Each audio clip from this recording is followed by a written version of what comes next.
નમસ્કાર વિદ્યાર્થી મિત્રો, આજના લેક્ચરની અંદર આપણે ચર્ચા કરીશું ટીવાય બીએસસી કેમેસ્ટ્રી સેમેસ્ટર 6ની અંદર સબ્જેક્ટ કોડ છે CCCH601 અને એની અંદર આજે આપણે ચર્ચા કરીશું યુનિટ નંબર 2માં, એટલે કે યુનિટ નંબર 2નું નામ છે ધાતુ કાર્બોનિલ સંયોજનો, એટલે કે મેટલ કાર્બોનિલ કમ્પાઉન્ડ્સ।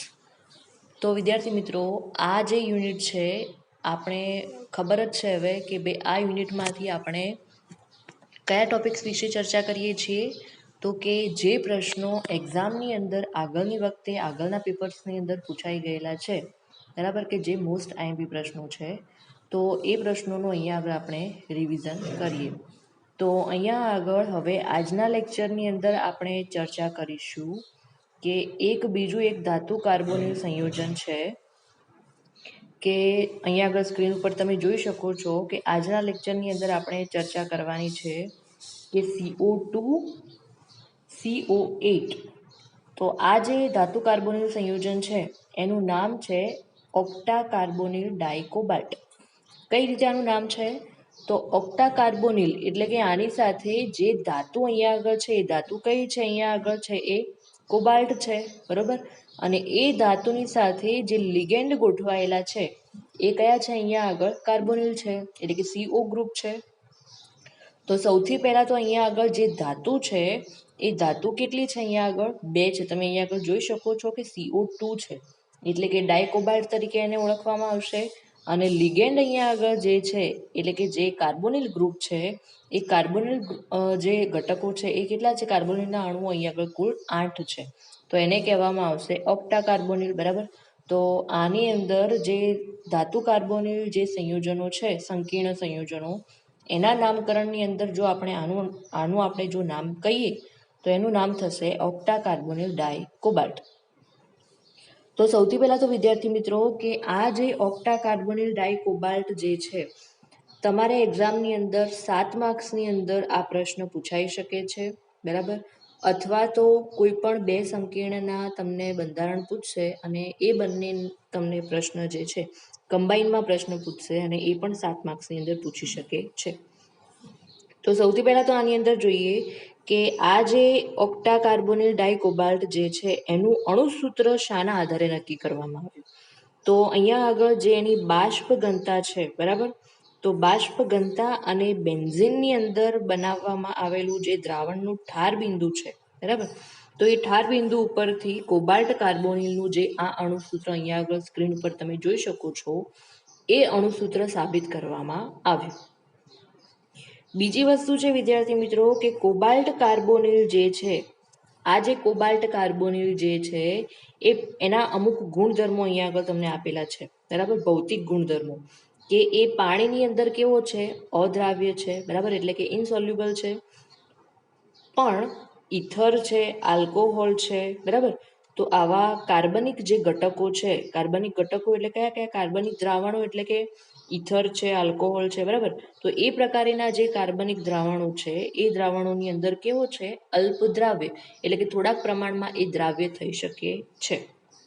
તો આ થયો એનો ભૌતિક ગુણધર્મ। આપણે ભૌતિક ગુણધર્મો અને રાસાયણિક ગુણધર્મોનો પણ ટોપિક આ ચેપ્ટરના સ્ટાર્ટિંગમાં આવે જ છે, બરાબર, કે ધાતુ કાર્બોનિલ જે સંયોજનો છે, સંકીર્ણ સંયોજનો, એમના જે રાસાયણિક અને ભૌતિક ગુણધર્મો છે એ કયા પ્રકારે આવે છે। તો અહીંયા આગળ આપણે કોબાલ્ટ કાર્બોનિલ જે સંકીર્ણ છે એનો આપણે એક ભૌતિક ગુણધર્મ આપણે જોયો, એને રાસાયણિક ગુણધર્મ જો જોવો હોય તો એના માટે તમારે સૂત્ર આવે છે, બરાબર, રાસાયણિક પ્રક્રિયાઓ આવે છે। પછી બીજી વસ્તુ વિદ્યાર્થી મિત્રો કે આ જે કોબાલ્ટ કાર્બોનિલનું જે સંયોજન છે, એટલે કે સંકીર્ણ સંયોજન છે, એ સામાન્ય તાપમાન એટલે કે 51 અંશ સેલ્સિયસ તાપમાન ધારો કે હોય, બરાબર, તો આ 51 સેલ્સિયસ તાપમાને અથવા તો એને જ્યારે મૂકી રાખવામાં આવે છે થોડીક વાર સુધી, તો ત્યારે એની અંદર શું થાય છે? ધીરે ધીરે વિઘટન થવાનું સ્ટાર્ટ થાય છે। વિઘટન એટલે શું? કે એમાંથી કાર્બોનિલનો અણુ પણ છૂટો પડી જાય અને કોબાલ્ટના અણુઓ પણ તેમાંથી શું થઈ જશે? છૂટા પડી જાય છે, બરાબર, એટલે કે એની અંદર આપણને શું મળે છે? પીપીટી જોવા મળશે। હવે વિઘટન જ્યારે થશે તો એની અંદર શું જોવા મળશે?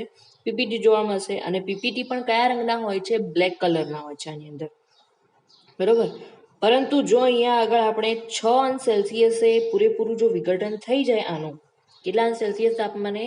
6 અંશ સેલ્સિયસે જો આ જે સંકીર્ણ છે એનું જો પૂરેપૂરું વિઘટન થઈ જાય તો ધાતુ અને એમાંથી શું બને છે? Carbon monoxide. ધાતુ એટલે કે મેટલ અને એમાંથી બીજો શું બને છે? કાર્બન મોનોક્સાઇડ એટલે કે CO અહીંયા આગળ આપણને મળે છે. એટલે કઈ રીતે તમને ખબર જ છે કે ભાઈ સંપૂર્ણ આનું વિઘટન થઈ જશે. કોનું? કોબાલ્ટ કાર્બોનિલનું. તો કોબાલ્ટ કાર્બોનિલનું સંપૂર્ણ વિઘટન થઈ જશે તો એમાંથી કયા કયા અણુઓ છૂટા પડશે? એક તો ધાતુ છે, ધાતુ તરીકે કોણ હશે અહીંયા આગળ? કોબાલ્ટ હશે. અને બીજો કાર્બન મોનોક્સાઇડ એટલે કયો છે? કાર્બોનિલ ગ્રુપ છે અહીંયા આગળ. બરોબર. બીજી વસ્તુ છે અહીંયા આગળ કે આ જે બંધારણ છે ઓક્ટા કાર્બોનિલ ડાયકોબાલ્ટનું એ કયા વૈજ્ઞાનિકે આપ્યું હતું? તો આ જે બંધારણ છે એ જીજી સુમર જે છે એ જીજી સુમર નામના વૈજ્ઞાનિકે, એ સિવાય HP કિંગ છે અને બીજો એક અહીંયા આગળ વૈજ્ઞાનિક છે NLE એલેક્ઝાન્ડર. બરાબર. આ 3 વૈજ્ઞાનિકોએ ઓક્ટા કાર્બોનિલ ડાયકોબાલ્ટનું બંધારણ નક્કી કર્યું હતું. હવે આપણે અહીંયા આગળ જોઈએ કે આ જે ઓક્ટા કાર્બોનિલ ડાયકોબાલ્ટનું જે બંધારણ છે એની અંદર કયા પ્રકારેનું સંકરણ જોવા મળે છે. બીજી વસ્તુ કે અહીંયા આગળ જે કાર્બોનિલ ગ્રુપ જોડાયેલા છે એઝ અ લિગેન્ડ તરીકે ધાતુની સાથે, તો એ કાર્બોનિલ જે ગ્રુપ છે એટલે કે જે લિગેન્ડ છે એ ટર્મિનલ છે, બરાબર, એટલે કે છેડાના ભાગે ગોઠવાયેલા છે કે પછી બ્રિજ સ્વરૂપે છે એટલે કે પુલ રૂપી છે. બરાબર. તો એ હવે અહીંયા આગળ આપણે જોઈશું. તો એના માટેનો પણ આપણને ટોપિક આપેલો જ છે કે અહીંયા આગળ આ જે ઓક્ટા કાર્બોનિલ ડાયકોબાલ્ટ જે છે એની અંદર બે પુલરૂપી કાર્બોનિલ ગ્રુપ આપણને આપેલા છે. કેટલા? 2 પુલરૂપી જે કાર્બોનિલ ગ્રુપ છે. બરાબર. એ કઈ રીતે આપણને આપેલા છે? બ્રિજ સ્વરૂપે એટલે કે ધાતુ જે છે એ બંને ધાતુઓને જોડવાનું કાર્ય કરશે. તો આ જે અહીંયા આગળ 2 પુલરૂપી જે કાર્બોનિલ સમૂહ તમને ત્યાં આગળ આપેલા છે એ શા માટે એ આપણને શું સૂચવે છે? તો કે એ આપણને એ સમૂહની શું સૂચવે છે? હાજરી સૂચવે છે કે 2 પુલરૂપી કાર્બોનિલ સમૂહની હાજરી અહીંયા આગળ આપણને બતાવેલી છે. અને બીજી વસ્તુ છે અહીંયા આગળ કે દરેક જે ધાતુ પરમાણુ છે, ધાતુ પરમાણુ એટલે કયો? કોબાલ્ટ. તો અહીંયા આગળ દરેક જે ધાતુ પરમાણુ સાથે અહીંયા આગળ 3 ટર્મિનલ કાર્બોનિલ અહીંયા આગળ જોડાયેલા છે. દરેક ધાતુની સાથે, એટલે એક ધાતુની સાથે 3 ટર્મિનલ કાર્બોનિલ અને બીજી જે ધાતુ છે એની સાથે પણ 3 ટર્મિનલ કાર્બોનિલ. ટર્મિનલ કાર્બોનિલ એટલે શું? ટર્મિનલ એટલે કે છેડાના ભાગે ગોઠવાયેલા હોય છે. બરોબર. અને અહીંયા આગળ જે સંકરણ આપણને જોવા મળે છે, તમે અહીંયા આગળ જોઈ શકો છો કે કુલ 8 અહીંયા આગળ થઈ ગયા છે. CO એટલે કે કાર્બોનિલ જે ગ્રુપ છે એ અહીંયા આગળ 8 થઈ ગયા છે. તમે અહીંયા આગળ જોઈ શકો છો કે 2 ધાતુ કોબાલ્ટની ધાતુ સાથે કુલ 8 કાર્બોનિલ સમૂહ ગોઠવાયેલા છે. હવે આપણે અહીંયા આગળ જોઈએ કે સંકરણ કયું થશે. તો સંકરણ અહીંયા આગળ થાય છે D2sp3 સંકરણ થાય છે. કયું? D2sp3 સંકરણ આપણને અહીંયા આગળ જોવા મળે છે. પછી અહીંયા આગળ તમને આપેલું છે એક ઓવરલેપિંગનું આપેલું છે. તો ઓવરલેપિંગ એટલે શું? તો ઓવરલેપિંગ એટલે કે અંશછાદન. બરાબર. કે જ્યાં આગળ બંને જે ધાતુઓ છે એ બંને ધાતુઓ એકબીજા ઉપર સેજ તમને ઓવરલેપિંગ કરતી દેખાશે. બરાબર. અને ત્યાં આગળ આપણને શું સૂચવે છે? ધાત્વીય બંધ સૂચવે છે. ધાત્વીય બંધ એટલે શું? કે 2 કોબાલ્ટ જે છે બંને ધાતુઓ જે આપણને આપેલ છે કોબાલ્ટની, એ બંને એકબીજા સાથે જોડાયેલી છે અને એમને જોડતો જે અહીંયા આગળ બંધ આપેલો છે એમને આપણે શું કહી શકીશું? અહીંયા આગળ એને ધાત્વીય બંધ તરીકે એને ઓળખવામાં આવે છે. તો વિદ્યાર્થી મિત્રો, આ જે આપણે હાલ જે માહિતી જોઈ એ માહિતી હતી ફક્ત આ જે ઓક્ટા કાર્બોનિલ ડાયકોબાલ્ટનું જે સંકીર્ણ છે. બરાબર. તો એ સંકીર્ણની અંદર જે એનું બંધારણ છે એ કયા પ્રકારેનું છે, બીજી વસ્તુ કે એના ભૌતિક ગુણધર્મો કયા પ્રકારેના છે એ આપણે જોયું. બીજી વસ્તુ એની અંદર જોઈ કે આ જે સંયોજન છે, બરાબર, એનું જે બંધારણ છે એ કયા વૈજ્ઞાનિકોએ આપણને આપ્યું, કયા વૈજ્ઞાનિકોએ નક્કી કર્યું એ આપણે અહીંયા આગળ જોયું. બરાબર.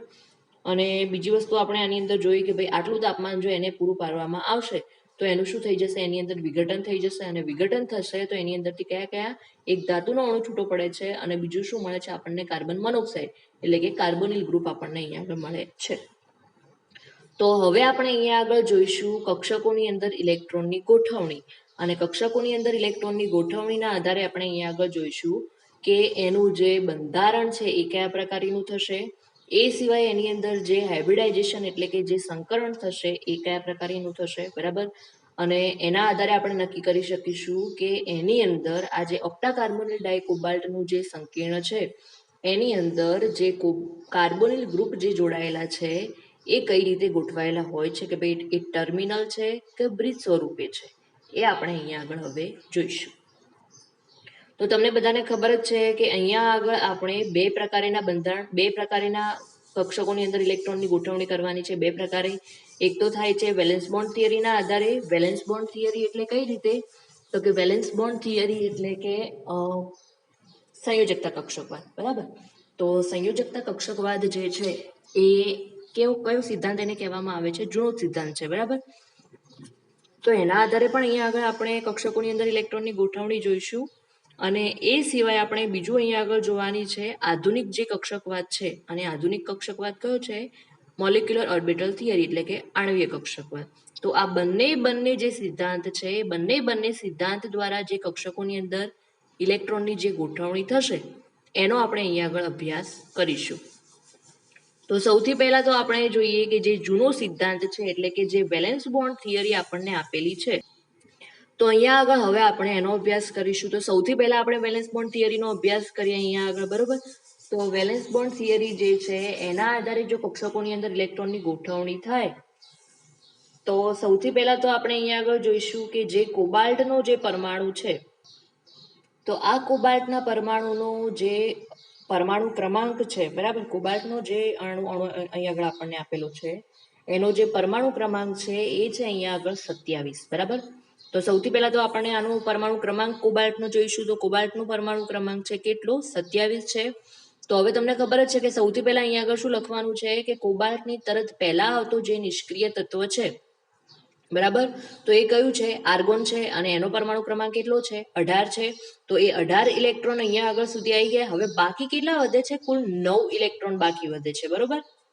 તો આ જે 9 ઇલેક્ટ્રોન છે એ 9 ઇલેક્ટ્રોન કક્ષકોની અંદર હવે ભરાશે, પરંતુ કઈ કક્ષકોની અંદર, સ્ટાર્ટિંગની કક્ષકોની અંદર નહીં, પરંતુ 18 ઇલેક્ટ્રોન જે કક્ષકો સુધી ભરાશે એના પછીની જે કક્ષકો આવે છે શક્તિ ક્રમાંક પ્રમાણે, બરાબર. તો એના પછીની જે કક્ષકો આવે છે એ કઈ છે અહીંયા આગળ, તો કે 3D છે. એની પછી અહીંયા આગળ છે 4s કક્ષક છે, એક છે 3D, 4s અને 4p કક્ષક છે. તો અહીંયા આગળ આપણે જોઈશું કે એની પછીના જે 9 ઇલેક્ટ્રોન અહીંયા આગળ બાકી વધે છે એ 9 ઇલેક્ટ્રોન કયા પ્રકારે ગોઠવાય છે.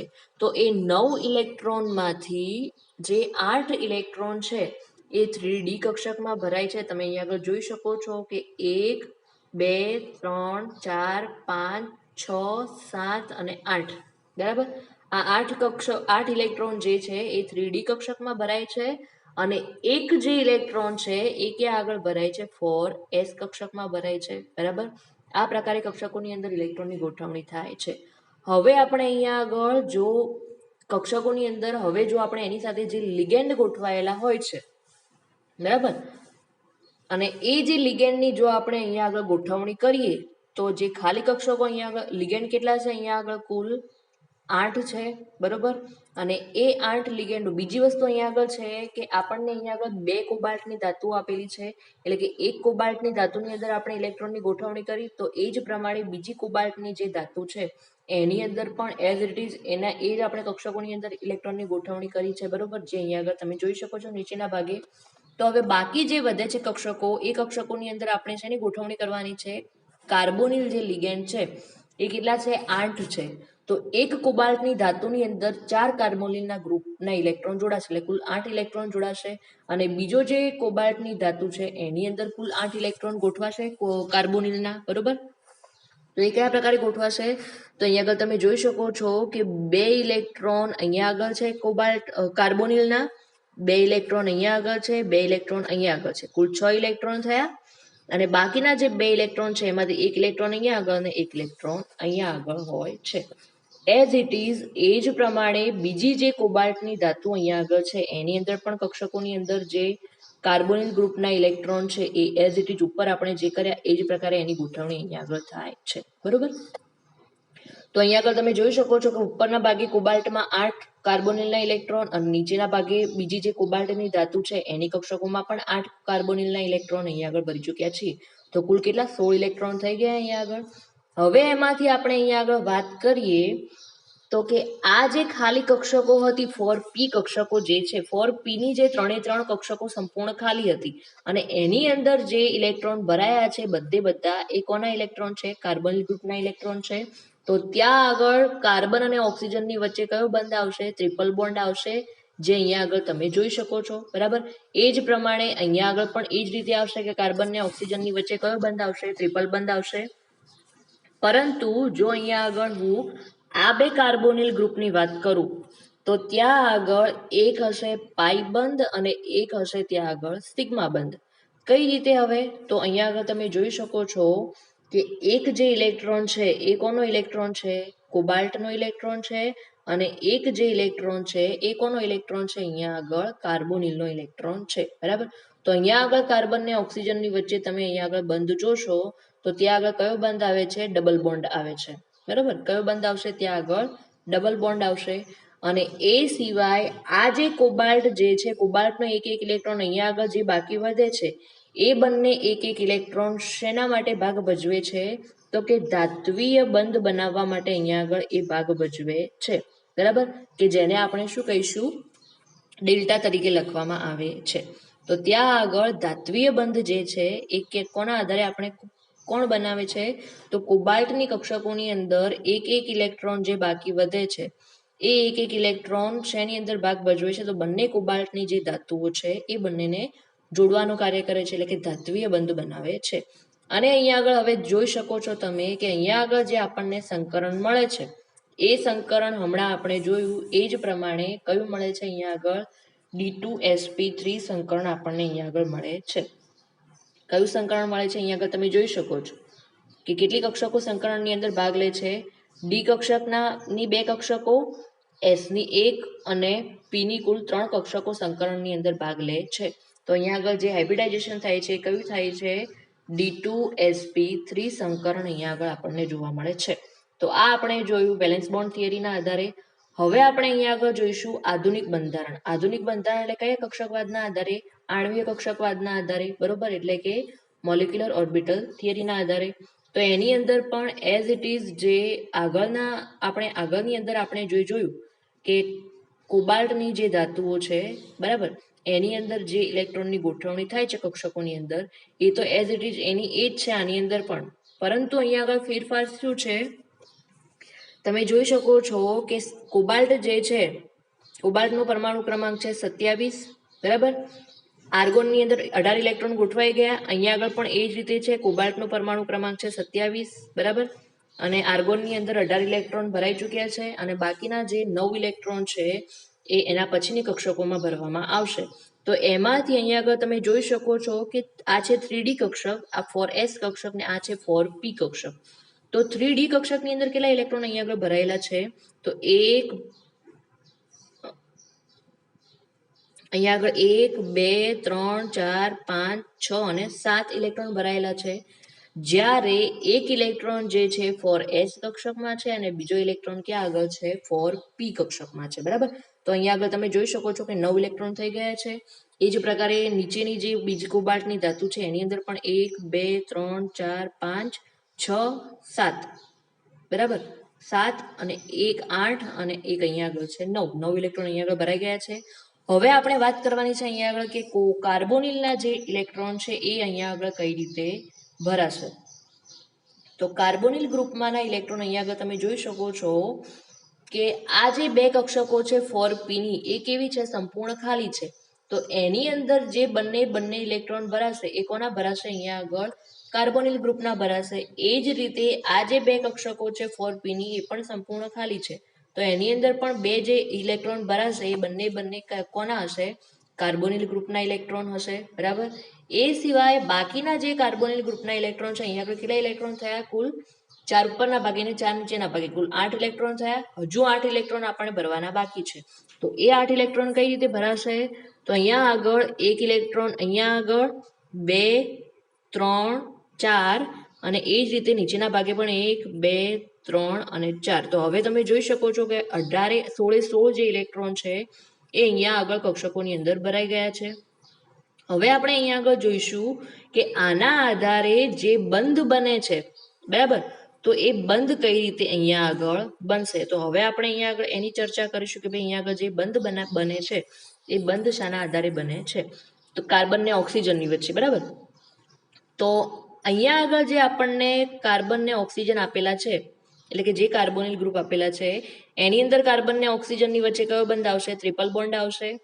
એ સિવાય અહીંયા આગળ જે આપણને કાર્બોનિલ ગ્રુપ આપેલા છે એની અંદર કયો બંધ આવશે? કાર્બન ને ઓક્સિજનની વચ્ચે ડબલ બોન્ડ આવશે. કેમ? કારણ કે એક ઇલેક્ટ્રોન કોબાલ્ટ ધાતુનો છે ને એક ઇલેક્ટ્રોન છે કાર્બોનિલનો છે. એ જ પ્રકારે અહીંયા આગળ શું આવશે કે અહીંયા આગળ આ જે ઇલેક્ટ્રોન છે એ હશે પાઈ બંધ, જ્યારે આ જે ઇલેક્ટ્રોન હશે એ કયો હશે? સિગ્મા બંધ હશે, બરાબર. એ જ રીતે નીચેના ભાગે પણ એ જ રીતે આ બંધ હશે પાઈ બંધ અને આ બંધ હશે એ સિગ્મા બંધ હશે, બરાબર. તો અહીંયા આગળ પણ કાર્બન અને ઓક્સિજનની વચ્ચે તમે જોઈ શકો છો કે કયો બંધ આપેલો છે? ડબલ બોન્ડ આપેલો છે, બરાબર. તો અહીંયા આગળ D2sp3 સંકરણ જે છે એ પણ અહીંયા આગળ આ રીતે થાય છે કે કક્ષકો આની અંદર એ રીતે સંકરણની અંદર ભાગ લે છે અને બાકીનો જે એક ઇલેક્ટ્રોન અહીંયા આગળ બાકી વધે છે કે જે કયો છે? જે અહીંયા આગળ તમે જોઈ શકો છો કે જે એક કોબાલ્ટનો અહીંયા આગળ એક ઇલેક્ટ્રોન બાકી વધે છે, બંનેની અંદર એક એક ઇલેક્ટ્રોન, એ શેની અંદર ભાગ ભજવે છે? તો કે ધાત્વીય બંધ બનાવવા માટે ભાગ ભજવે છે, બરાબર. તો અહીંયા આગળ હાલ આપણે જે ચર્ચા કરી તો એના આધારે અહીંયા આગળ આપણે જોયું કે ભાઈ આધુનિક બંધારણ જે છે વેલેન્સ બોન્ડ થિયરીના આધારે કક્ષકોની અંદર જે ઇલેક્ટ્રોનની ગોઠવણી હતી એ પણ અલગ રીતે હતી, બરાબર. અને મોલેક્યુલર ઓર્બિટલ થિયરી જે છે વેલેન્સ બોન્ડ થિયરીના આધારે પણ અલગ હતી કક્ષકોની અંદર ઇલેક્ટ્રોનની ગોઠવણી, અને મોલેક્યુલર ઓર્બિટલ થિયરી જે છે એના આધારે પણ કક્ષકોની અંદર જે ઇલેક્ટ્રોનની ગોઠવણી થાય છે એ કેવી મળે છે? અલગ રીતે આપણને મળે છે, બરાબર. હવે આપણે વિદ્યાર્થી મિત્રો અહીંયા આગળ જોઈએ કે આ જે આધુનિક બંધારણ જે છે, એટલે કે આધુનિક રીતે આપણે કક્ષકોની અંદર ઇલેક્ટ્રોનની ગોઠવણી જોઈ તો એના આધારે જે એનું સ્ટ્રક્ચર છે એ કયા પ્રકારેનું આપણને મળે છે. તો એ હવે આપણે અહીંયા આગળ જોઈશું. તો અહીંયા આગળ આપણને જે આકૃતિ અહીંયા આગળ મળશે એ મળે છે અહીંયા આગળ અષ્ટફલકીય, બરોબર. કે જે અહીંયા આગળ આપણને આકાર મળે છે, એનું બંધારણ જે આપણને મળે છે એ કયા પ્રકારેનું હોય છે? અષ્ટફલકીય હોય છે. તો સૌપ્રથમ તો આપણે અહીંયા આગળ ચર્ચા કોની કરીએ છીએ કે CO2 એટલે કે 2 કોબાલ્ટની ધાતુઓ છે અને અહીંયા આગળ જે લિગેન્ડ છે એ કયા છે? અહીંયા આગળ કુલ 8 જે છે કાર્બોનિલ ગ્રુપ છે અહીંયા આગળ. તો હવે અહીંયા આગળ આપણે જોઈએ કે સૌપ્રથમ જે 2 કોબાલ્ટની ધાતુઓ છે, બરાબર, એ બંને જે કોબાલ્ટની ધાતુઓ છે એ આ રીતે છે. એક કોબાલ્ટની ધાતુ અહીંયા આગળ ને બીજી કોબાલ્ટની ધાતુ અહીંયા આગળ. તો ત્યાં આગળ વચ્ચેના ભાગે એક આપણને ધાત્વીય બંધ જોવા મળતો હતો, બરાબર. એ સિવાય અહીંયા આગળ સ્ટાર્ટિંગમાં આપણે જ્યારે વાત કરી ત્યારે 2 જે અહીંયા આગળ મળે છે આપણને, 2 જે કાર્બોનિલ ગ્રુપ મળે છે એ કયા તરીકે વર્તે છે? અહીંયા આગળ બ્રિજ સ્વરૂપે મળે છે આપણને. જે હાલ આપણે જોયું એ જ પ્રકારે કે જેની અંદર એક બંધ પાઈ બંધ બનતો હતો અને બીજો બંધ કયો બનતો હતો? સિગ્મા બંધ બનતો હતો, બરાબર. તો અહીંયા આગળ જે આપણને 2 જે કાર્બોનિલ ગ્રુપ મળે છે એ કયા મળે છે?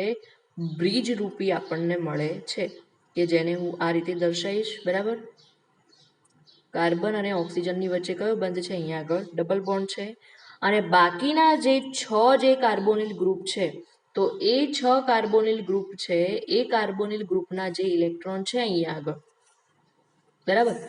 તો એક જે ધાતુ છે એની સાથે કુલ 3 અહીંયા આગળ કાર્બોનિલ ગ્રુપ જે જોડાયેલા છે એ કયા છે? અહીંયા આગળ ટર્મિનલ છે. 3 જે અહીંયા આગળ છે એ કયા છે? અહીંયા આગળ ટર્મિનલ છે. અને એમાંથી તમને બધાને ખબર જ છે કે એમાંથી કાર્બન અને ઓક્સિજનની વચ્ચે બંધ કયા હશે? તો 2 કાર્બોનિલ ગ્રુપ જે છે એ બંનેની અંદર કાર્બન અને ઓક્સિજનની વચ્ચે ટ્રિપલ બોન્ડ હશે, જ્યારે એક જે કાર્બોનિલ હશે એની અંદર શું હશે? ડબલ બોન્ડ હશે. એ જ પ્રકારે એઝ ઇટ ઇઝ અહીંયા આગળ પણ છે કે આ જે કોબાલ્ટની ધાતુ છે એની સાથે પણ 3 કાર્બોનિલ જે છે એ ટર્મિનલ કાર્બોનિલ અહીંયા આગળ ગોઠવાયેલા છે, બરાબર. તો હાલ આપણે અહીંયા આગળ જે અહીંયા આગળ સ્ટ્રક્ચર તમે સ્ક્રીન ઉપર જોઈ શકો છો એ સ્ટ્રક્ચર શાનું છે તો કે આ જે કોબાલ્ટની બે જે ધાતુઓ છે, બરાબર, અને એ બે કોબાલ્ટની જે ધાતુઓ છે એમની સાથે જે 8 કાર્બોનિલ ગ્રુપ જોડાયેલા છે એટલે કે ઓક્ટા કાર્બોનિલ ડાયકોબાલ્ટનું જે બંધારણ છે એ આ પ્રકારે આપણને મળે છે, બરોબર. અને આ જે બંધારણ છે એને શું કહેવામાં આવે છે? અષ્ટફલકીય તરીકે એને ઓળખવામાં આવે છે. એનો આકાર કયો થાય છે? અષ્ટફલકીય. હવે આપણે લાસ્ટમાં આની અંદર જોઈશું કે આ પ્રશ્નની અંદર છેલ્લે તમારે શું લખવાનું રહેશે. તો એની અંદર જે ઓક્ટા કાર્બોનિલ ડાયકોબાલ્ટનું જે સંકીર્ણ છે એની અંદર આપણે EANની ગણતરી કરવાની રહેશે, એટલે કે ઇફેક્ટિવ એટોમિક નંબરની આપણે ગણતરી કરવાની રહેશે. ગઈકાલના લેક્ચરની અંદર આપણે ભણી ચૂક્યા છીએ કે જો EANની ગણતરી પૂછે તો એમાં 36 ઇલેક્ટ્રોન માટેનો જે નિયમ છે એ પણ તમને બધાને ખબર જ છે કે કયા પ્રકારે આવશે, અને 18 ઇલેક્ટ્રોન માટેનો નિયમ છે એ પણ તમને બધાને ખબર જ છે. કેમ 36 અને 18 ઇલેક્ટ્રોનનો નિયમ? તો એના માટે 36 ઇલેક્ટ્રોનનો જે નિયમ છે, 36 ઇલેક્ટ્રોન શેની અંદર હોય? 36 પરમાણુ ક્રમાંક કોનો છે? ક્રિપ્ટોનનો છે, બરાબર. અને 18 પરમાણુ ક્રમાંક કોનો છે? આર્ગોનનો છે. તો અહીંયા આગળ જે નિષ્ક્રિય તત્વો જે છે એ નિષ્ક્રિય તત્વોના જેટલો અહીંયા આગળ જો તમને છેલ્લે EAN મળે, બરાબર, તો એનો મતલબ કે એ ધાતુ કાર્બોનિલ સંયોજન તરીકે એને આપણે ગણી શકીએ છીએ. તો કે ધાતુ કાર્બોનિલ સંકીર્ણ કોને ગણવામાં આવે? કે જે 18 ઇલેક્ટ્રોનના નિયમને અને 36 ઇલેક્ટ્રોનના નિયમને અનુસરતો હોય એવો. તો હવે અહીંયા આગળ આપણે જોઈએ કે જે CO2 CO8 એટલે કે ઓક્ટા કાર્બોનિલ ડાયકોબાલ્ટનું જે સંકીર્ણ છે એ 18 ઇલેક્ટ્રોનના નિયમને અને 36 ઇલેક્ટ્રોનના નિયમને અનુસરે છે કે નથી અનુસરતો? તો સૌથી પહેલા તો આપણે 36 ઇલેક્ટ્રોનના નિયમ વિશે ચર્ચા કરીએ તો એની અંદર તમને ખબર જ છે કે એનું સૂત્ર કયા પ્રકારે આવશે. સૌથી પહેલા તો આવશે કોબાલ્ટનો જે ઓક્સિડેશન આંક છે એ, સોરી ઓક્સિડેશન નહીં, પરમાણુ ક્રમાંક છે એ. તો એ કેટલો છે? અહીંયા આગળ 27 છે, બરોબર. તો એના કુલ 27 ઇલેક્ટ્રોન થયા. અહીંયા આગળ આપણે એક જ કોબાલ્ટની વાત કરવાની છે, બરોબર. અને એ એક કોબાલ્ટની સાથે કાર્બોનિલ ગ્રુપ કેટલા જોડાયેલા હશે? 4 જોડાયેલા હશે, બરોબર. અને 4 કાર્બોનિલ ગ્રુપના ઇલેક્ટ્રોન એટલે કેટલા થયા? કુલ 8 ઇલેક્ટ્રોન થયા. અને એ 8 ઇલેક્ટ્રોનમાંથી ટર્મિનલ કાર્બોનિલ જે છે એના ઇલેક્ટ્રોન કેટલા છે અને જે પૂલરૂપી કાર્બોનિલ છે એના ઇલેક્ટ્રોન કેટલા છે? તો અહીંયા આગળ હવે આપણે જોઈએ કે જે ટર્મિનલ કાર્બોનિલ હતા એ તમને ખબર જ છે કે કેટલા હતા? 3 ટર્મિનલ CO સમૂહ આપણને મળતા હતા, 3 ટર્મિનલ કાર્બોનિલ સમૂહ મળતા હતા. તો એ 3ના કુલ 2 ઇલેક્ટ્રોન એટલે કેટલા થયા? અહીંયા આગળ કુલ 6 ઇલેક્ટ્રોન એના થાય છે. અને એ સિવાય આપણને અહીંયા આગળ 2 જે CO સમૂહ છે, બરાબર, 2 કાર્બોનિલ ગ્રુપ આપણને શેની અંદર મળતા હતા? પૂલરૂપી કાર્બોનિલ હતા. પરંતુ આપણે અહીંયા આગળ એક જ કોબાલ્ટની વાત કરી રહ્યા છીએ, બરોબર. તો એક જ કોબાલ્ટ માટે એક જ આપણે પૂલરૂપી કાર્બોનિલની વાત કરીશું. તો એક પૂલરૂપી કાર્બોનિલની અંદર કેટલા ઇલેક્ટ્રોન હશે? 2 ઇલેક્ટ્રોન હશે. તો અહીંયા આગળ હવે તમે ગણી શકો છો કે 27 + 6 + 2 અને એની અંદર એક જે ઇલેક્ટ્રોન બાકી વધે છે, અહીંયા સુધી 26 ઇલેક્ટ્રોન થાય છે, સોરી 35 ઇલેક્ટ્રોન થાય છે. હવે એક જે ઇલેક્ટ્રોન છે એ કયો ઇલેક્ટ્રોન આપણે ગણવાનો છે? કે જે કોબાલ્ટ એટલે બંને ધાતુની વચ્ચેનો જે બંધ છે કે જેને આપણે શું કહી શકીએ છીએ? ધાત્વીય બંધ તરીકે ઓળખી શકીએ છીએ. તો એ ધાત્વીય બંધમાંનો જે એક ઇલેક્ટ્રોન છે એ અહીંયા આગળ એક ઇલેક્ટ્રોન એનો ગણવાનો છે. તો અહીંયા આગળ કુલ 36 ઇલેક્ટ્રોન હવે થઈ જાય છે, બરોબર. અને એ 36 ઇલેક્ટ્રોન એટલે કે કોને મળતો આવે છે? ક્રિપ્ટોનને મળતો આવે છે. તો માટે આપણે કહી શકીએ કે આ જે ઓક્ટા કાર્બોનિલ ડાયકોબાલ્ટનું જે સંકીર્ણ છે એ 36 ઇલેક્ટ્રોનના નિયમને અનુસરે છે. હવે આપણે અહીંયા આગળ જો જોઈએ તો કે એ 18 ઇલેક્ટ્રોનના નિયમને અનુસરે છે કે નથી અનુસરતો? તો એના માટે અહીંયા આગળ આપણે જોવાનું છે કે સૌથી પહેલા તો એની અંદર કે સંયોજકતા કક્ષકમાં કેટલા ઇલેક્ટ્રોન હશે એ તમારે જોવાનું છે. તો હવે આપણે અહીંયા આગળ જોઈશું કે જે એનો 18 ઇલેક્ટ્રોનનો જે નિયમ છે એ 18 ઇલેક્ટ્રોનનો નિયમ એનું સૂત્ર શું હતું? તમને ખબર જ છે કે સૌથી પહેલા તો જે કોબાલ્ટની જે ધાતુ છે એની સંયોજકતા કોષમાંના કેટલા ઇલેક્ટ્રોન છે? તો અહીંયા આગળ હાલ આપણે જોયું એ જ પ્રકારે તમે જોઈ શકો છો કે સંયોજકતા કક્ષકમાં કેટલા ઇલેક્ટ્રોન છે? કુલ 9 ઇલેક્ટ્રોન છે, બરાબર. તો ત્યાં આગળ થશે કુલ 9 ઇલેક્ટ્રોન થશે અહીંયા આગળ. તો સૌથી પહેલા તો આવશે સંયોજકતા કક્ષકમાંના ઇલેક્ટ્રોન, જે કેટલા છે 9 છે, પ્લસ એની પછી શું આવશે કે એની અંદર એક જે કોબાલ્ટની ધાતુ છે એની સાથે કુલ કેટલા કાર્બોનિલ ગ્રુપ જોડાયેલા હશે? 4 કાર્બોનિલ ગ્રુપ જોડાયેલા છે, બરાબર. અને એ 4 માંના ઇલેક્ટ્રોન એટલે કયા થાય? કેટલા થયા? 8 ઇલેક્ટ્રોન થયા. અને તમને ખબર છે કે એ 8 ઇલેક્ટ્રોન કઈ રીતે થાય છે? 6 ઇલેક્ટ્રોન ટર્મિનલ કાર્બોનિલના અને 2 ઇલેક્ટ્રોન જે છે એ પૂલરૂપી કાર્બોનિલના થાય છે, બરાબર. તો 6 પ્લસ 2 એટલે કુલ કેટલા થયા? 8 ઇલેક્ટ્રોન થઈ ગયા અહીંયા આગળ. અને એક જે ઇલેક્ટ્રોન છે એ કયો છે? ધાત્વીય બંધમાંનો ઇલેક્ટ્રોન, બરાબર. તો અહીંયા આગળ હવે તમે જોઈ શકો છો કે અહીંયા આગળ કેટલા ઇલેક્ટ્રોન થઈ જાય છે? 18 ઇલેક્ટ્રોન થાય છે. તો એનો મતલબ કે 18 ઇલેક્ટ્રોનના નિયમને પણ આ અનુસરે છે, બરાબર. 18 ઇલેક્ટ્રોનના નિયમને પણ અનુસરે છે. તો એનો મતલબ કે 18 ઇલેક્ટ્રોન એટલે કોનો છે? એ આર્ગોનનો છે. તો એ આર્ગોનને મહત્વ આવે છે, બરાબર. તો આના આધારે આપણે નક્કી કરી શકીએ છીએ કે આ જે ઓક્ટા કાર્બોનિલ ડાયકોબાલ્ટનું જે સંકીર્ણ છે એ 18 ઇલેક્ટ્રોનના નિયમને પણ અનુસરે છે અને 36 ઇલેક્ટ્રોનના નિયમને પણ અનુસરે છે, બરાબર. તો એક્ઝામની અંદર જો 7 માર્ક્સની અંદર તમને પ્રશ્ન પૂછે તો આજના લેક્ચરની અંદર આપણે જે ટોપિક ભણ્યા છીએ એ બધું જ તમારે લખવાનું રહેશે, બરાબર. પણ મેં તમને કાલ કહ્યું હતું એ જ પ્રમાણે કે જો તમને કમ્બાઈન કરીને 2 સંકીર્ણ જો પૂછેલા હોય 7 માર્ક્સની અંદર તો ફક્ત તમારે શું લખવાનું રહેશે કે એનું જે આધુનિક બંધારણ છે એ તમારે આધુનિક બંધારણના આધારે કક્ષકોની અંદર ઇલેક્ટ્રોનની ગોઠવણી પ્લસ એની અંદર જેનું બંધારણ છે સ્ટ્રક્ચર એ તમારે દોરવાનું રહેશે અને એની ગણતરી, બસ આટલું લખવાનું રહેશે, બરાબર. તો આજના લેક્ચરની અંદર આપણે હવે આટલું જ રાખીએ છીએ, બરાબર. હવે નેક્સ્ટ લેક્ચરની અંદર આપણે આના પછીના જે પ્રશ્નો છે મોસ્ટ આઈએમપી પ્રશ્નો એની આપણે ચર્ચા કરીશું.